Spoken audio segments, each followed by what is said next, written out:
What do you expect on the 4th of June? Of course, Modi back as Pradhan Sevak. The resounding victory.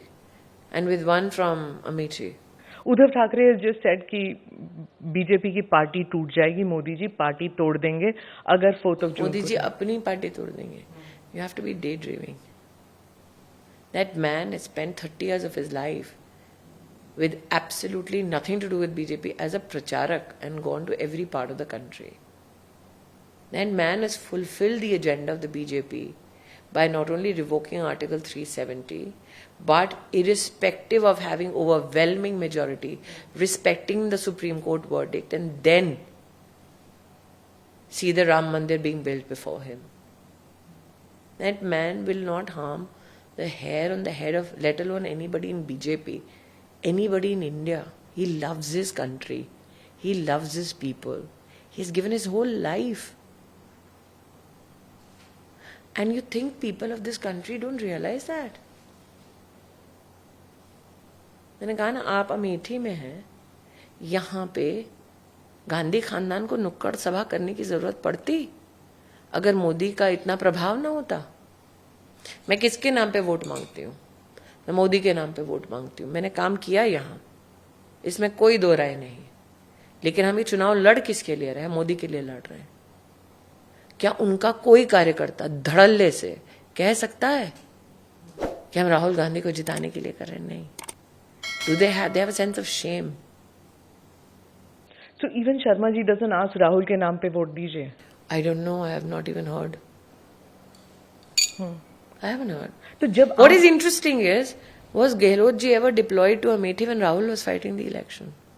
So the question is there a segment of Congress party that is relieved that they are finally rid of him? Because in 2019 Rahul Gandhi had said, मुझे यहाँ locals ने हरा दिया, मेरे कार्यकर्ताओं ने. तो जो अपने कार्यकर्ताओं को स्वीकार नहीं है, वो आप जनता पे क्यों थोप रहे हो?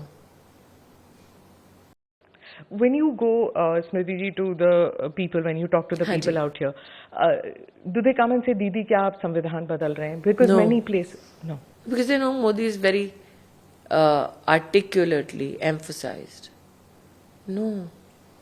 क्योंकि बहुत से जगहों में ये बात फैली है via WhatsApp and via thing की रिजर्वेशन हटा देंगे, आज तो कितने यूट्यूब में भी बीजेपी समर्थकों के अजीत भारती करते हैं यूट्यूब. आप वो सोनिया गांधी का नाम लेते हैं, राहुल का नाम लेते हैं, डिमोनेटाइज हो जाते हैं बेचारे. मैंने कहा ना, आप इकोसिस्टम हाथ में रख के बैठ जाओ. वो एक फिल्म नहीं थी, वो कौन सी थी? वो सिस्टम हमारा है. हाँ, सरकार तुम्हारी, सिस्टम हमारा. करो जो करना है सिस्टम से. यूट्यूब से अगर चुनाव जीत रहे होते तो क्या बात थी? गांधी खानदान कभी उखड़ता नहीं. क्योंकि राजस्थान में आई बिलीव लोग बोल रहे हैं कि किताब बदल देंगे, ये करके डर बिठा दिया लोगों के मन में कि यहाँ 1500 स्कूल ऐसे थे जिनमें कभी भी टेबल और चेयर नहीं आया था. किताब तो दूर की बात है. और जहाँ किताबों की बात है, वहां पर दिल्ली में किताबें नहीं मिल रही जहाँ केजरीवाल की सरकार है. नहीं, कॉन्स्टिट्यूशन को, कहाँ, संविधान 10 को साल किताब तो नहीं बदला. तो ओबीसी को कॉन्स्टिट्यूशनल दर्जा कमीशन को मोदी ने दिया. पहली आदिवासी महिला को राष्ट्रपति बनाया मोदी ने. रामनाथ कोविंद जी को राष्ट्रपति बनाया मोदी ने. रिजर्वेशन को, अब मोदी खुद ओबीसी समाज से हैं.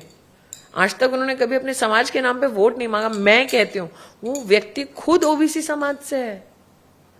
वो अपने समाज का हनन कर देगा व्यक्ति. Click here to watch the full episode.